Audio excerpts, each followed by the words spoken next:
এত সুন্দর রাস্তা দেখে খুব ভালো লাগছে। কি সুন্দর নদী, নদীর যে চরগুলো উঠছে সেই চরে আবার আপনার সরিষা, তারপর মূলার শাক, শীতকালীন যেগুলো সবজি সবগুলো লাগানো হয়েছে।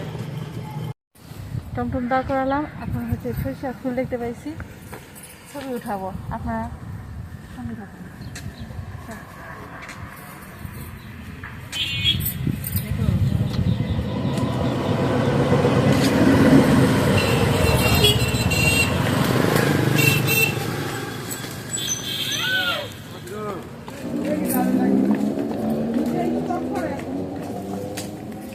তুই ধর, তুই ধর, সাহায্য কর। না দাদা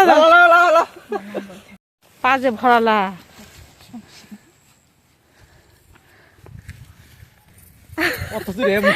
পাখি হয়ে উঠছে আমার ভাগনা বউ। মাশাআল্লাহ অনেক সুন্দর লাগছে না? হলুদ ফুলের মাঝে মনে হচ্ছে সবুজ একটা পরি। অনেক সুন্দর লাগছে, অনেক সুন্দর লাগছে, এত সুন্দর মনে হচ্ছে কোথায় আসলাম। নদী আর এদিকে এত সুন্দর ফুলের সমারোহ। আর ওই তো আমার ছোট গেদা ওইখানে দাঁড়িয়ে।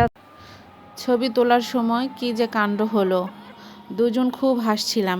একটা কিছু হয়েছিল সেটা আর বলবো না আপনাদেরকে, কিন্তু অনেক মজা হয়েছিল। তো অনেক আমরা হাসছি আর একজনকে খুব মিস করছি। আমাদের সঙ্গে কিন্তু আরও একটা ছিল, হ্যাঁ, কিন্তু সে আজ আর আমাদের কাছে নেই, এই জন্য তাকে আর দেখাতেও পারলাম না। তো আমরা দুইজনে খুব আনন্দ করছিলাম। তো এদিকে তো ছোট গেদাও চলে আসছে আমার কাছে, কোলে নিয়ে শাড়ি পরা হাঁটা যে কি কষ্ট। আর এই যে এইটার মধু কে কে খেয়েছেন বলেন তো? আমার ভাগনা বউ খাচ্ছিল। এটা কিন্তু ছোটোবেলায় আমরা অনেক খেয়েছি। আর এবার মেন ট্রেন পার হতে হবে। তো প্রথমবার তো সে পানিতে পা দিয়ে পার হয়েছিল, এবার আমরা বলছিলাম লাফ দিয়ে পার হও, তো বলছে পারবো না, দেখো এই তো পার হচ্ছি। তো আলহামদুলিল্লাহ এই তো সুন্দরভাবে পার হয়ে গেছে। এবার আমার পালা।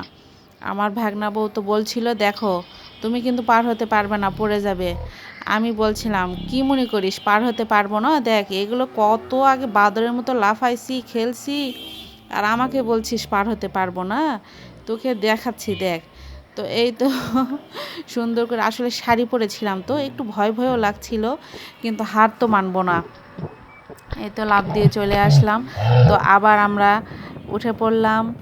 এবার কিন্তু আমরা ভ্যানে উঠেছি। ভ্যানে চড়ে আমাদের গন্তব্যে ইনশাআল্লাহ আর কিছুক্ষণের মধ্যে পৌঁছায় যাব। আর এই তো মাটির রাস্তা, গ্রামের রাস্তা কত সুন্দর।